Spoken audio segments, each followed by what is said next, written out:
કાલ ભૈરવનો અર્થ થાય છે રક્ષક. ભગવાન શિવજીના 5મા અવતાર. તેમના 2 રૂપ છે, કાલ ભૈરવ અને બટુક ભૈરવ. ઘણા લોકો એવું સમજે છે કે કાલ ભૈરવ અને બટુક ભૈરવ એક જ છે, પણ જે ખોટું છે. બંનેમાં ભેદ છે, પરંતુ બંને શિવજીના જ રૂપ છે. આજે હું તમને કાલ ભૈરવની કથા કહી સંભળાવીશ. પૌરાણિક કથા અનુસાર એકવાર બ્રહ્માજી અને વિષ્ણુજીમાં વિવાદ ઉત્પન્ન થયો. બંને દેવો એકબીજાને તેમના સંતાનો ગણી રહ્યા હતા. મતલબ કે વિષ્ણુજી બ્રહ્માજીને એવું કહેતા કે તમને બ્રહ્માજી તેમના દ્વારા ઉત્પન્ન થયા છે, અને બ્રહ્માજી એવું કહેતા હતા કે નહીં, વિષ્ણુજી મારા દ્વારા ઉત્પન્ન થયા છે.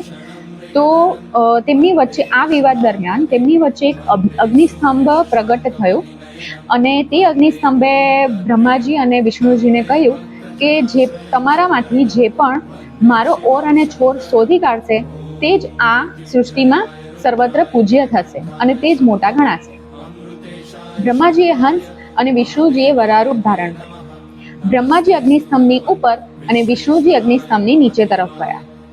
એક સમય બાદ શ્રી હરિ વિષ્ણુએ માની લીધું કે આ અગ્નિસ્તંભનો કોઈ અંત નથી, પરંતુ બ્રહ્માજી કોઈ પણ કિંમત પર પરાજય માનવા તૈયાર ન હતા. બ્રહ્માજી થોડા ઉપર ગયા ત્યાં જ તેમને કેતકી નામક પુષ્પ મળ્યું. તેમણે કેતકી પુષ્પને કહ્યું કે જો તું મારી વાતનું સમર્થન કરશે તો હું તને મહત્વપૂર્ણ પુષ્પની ઉપાધિ આપીશ.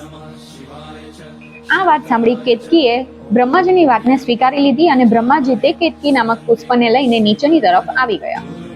જ્યારે અગ્નિસ્તંભે પૂછ્યું કે તમારા બંને દેવોમાંથી કોને મારું ઓર અને છોડ મળ્યું, તો શ્રી હરિનારાયણે તો ના કહ્યું, પરંતુ બ્રહ્માજીએ આ વાતની હામી ભરી અને તેમની સમક્ષ કેતકી નામક તે પુષ્પને હાજર કર્યું, અને તે પુષ્પએ પણ આ વાતની હામી ભરી.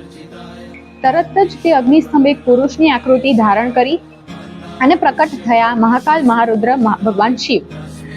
ભગવાન શિવે બ્રહ્માજીને જૂઠું બોલવા બદલ તેમને ક્યારે પણ પૂજવામાં નહીં આવે તેવો શ્રાપ આપ્યો, અને તે કેતકી ફૂલને પણ પુષ્પને પણ તેમની પૂજામાં ક્યારે પણ પૂજવામાં નહીં આવે, ક્યારે પણ ઉપયોગમાં નહીં લેવામાં આવે તેવો શ્રાપ આપ્યો.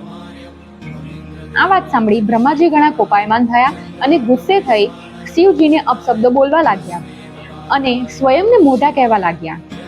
તે સમયે બ્રહ્મદેવના 5 મુખ હતા. બ્રહ્મદેવને પંચમુખી કહેવાતા હતા. શિવજીને આભાસ થયો કે બ્રહ્મદેવમાં અહંકાર વ્યાપ્ત થઈ રહ્યો છે, અને સૃષ્ટિની રચના પહેલા જ જો આ અહંકાર રૂપી સૃષ્ટિમાં તેમનો ભાવ જશે તો સર્વનાશ થશે. આ કારણથી સર્વસમર્થ એવા ભગવાન શિવે તેમના અંશથી એક એવા વિકરાળ ગણને ઉત્પન્ન કર્યા કે જેઓ કૃષ્ણવર્ણી હતા, અસ્થિઓના આભૂષણોથી સુશોભિત હતા. તે મહાકાય મહાબાહુ ગણને ભગવાન શિવજીએ સ્પષ્ટ શબ્દોમાં કહ્યું કે બ્રહ્માજીના અહંકાર રૂપી 5મા દળનું છેદન કરો. આટલું સાંભળતા જ તે વીરે કંઈ પણ વિચાર્યા વગર પોતાના નખ દ્વારા બ્રહ્માજીનું 5મું ધડ અલગ કરી નાખ્યું, પરંતુ તે ધડ તેમના હાથમાં ચીપકી ગયું. જ્યારે ભગવાન શિવજીને તેનું કારણ પૂછવામાં આવ્યું ત્યારે શિવજીએ કહ્યું કે તમે કેવળ બ્રહ્માજીનું ધડ જ નહીં, તમે અપિતુ બ્રહ્મ હત્યા કરી છે, અને બ્રહ્મ હત્યાના આ ફળ સ્વરૂપે તમારે શ્રાપિત થવું પડશે. શિવજીએ કહ્યું કે બ્રહ્માજીના આ દળને કાપીને તમે સૃષ્ટિની અહંકારથી રક્ષા કરી છે, તેથી આજથી તમારું નામ ભૈરવ થશે. તમે આ બ્રહ્માજીના ધડને લઈને સૃષ્ટિમાં વિચરણ કરો. જ્યાં પણ આ ધડ તમારા હાથમાંથી છૂટી જાય ત્યાં જ તમે સ્થાપિત થાઓ. ત્યારબાદ ભૈરવજીએ તે ધડને હાથમાં લઈ સૃષ્ટિના ચક્કરો લગાવવાનું શરૂ કર્યું. તેઓએ અનંતકાળ સુધી સૃષ્ટિમાં ભ્રમણ કર્યું, પરંતુ તે ધડ તેમના હાથથી અલગ ન થયો. સૃષ્ટિના ચક્કરો લગાવતા લગાવતા તેમની ગતિ એટલી બધી તીવ્ર થઈ ગઈ હતી કે તેઓ સમયથી પણ આગળ નીકળી ગયા હતા. જ્યારે ભગવાન નારાયણના કાનના કુંડળ પડ્યા અને ત્યાં કાશી નગરી સ્થાપિત થઈ હતી, ત્યાં જ ભૈરવનાથના હાથથી બ્રહ્મદેવનું કપાલ પણ છૂટી ગયું અને ભૈરવનાથ ત્યાં જ સ્થાપિત થયા. ભગવાન શિવ પ્રકટ થયા અને કહ્યું કે આ મારી પ્રિય કાશી નગરી છે, અને આજથી તમે અહીંયાના સંરક્ષક છો. તમે આ જ રૂપે અહીં સ્થાપિત થાઓ, પરંતુ તમને પગના એક અંગૂઠા જેટલી જ જગ્યા મળશે, અને તમારે આ જ બ્રહ્મ કપાલમાં ભોજન કરવું પડશે. તમારી તીવ્ર ગતિથી તમે સમયથી પણ આગળ નીકળી ગયા છો, અર્થાત તમે કાલચક્ર પર પણ વિજય મેળવ્યો છે. તે કારણે તમે આજથી કાલ ભૈરવના નામે પણ ઓળખાશો.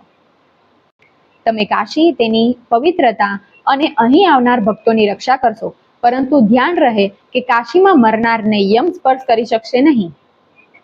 ત્યારે બાબા કાળ ભૈરવે પ્રશ્ન પૂછ્યો કે આથી તો પછી પાપી કર્મની સજાથી નિર્ભય થઈ જશે, પરંતુ શિવજીએ કહ્યું કે અહીં કાશીમાં મૃત્યુ પામનારને યમરાજ નહીં પરંતુ સ્વયં તમે દંડ આપશો.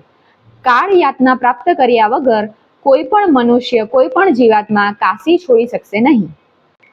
મારો આ વિડીયો તમને ગમ્યો હોય, કાલ ભૈરવ નાથની કથા તમને ગમી હોય તો લાઈક, સબસ્ક્રાઇબ અને શેર જરૂરથી કરજો. અને નેક્સ્ટ સ્ટોરીમાં હું બટુક ભૈરવના ઉત્પત્તિની કથા કહી સંભળાવીશ. Thank you.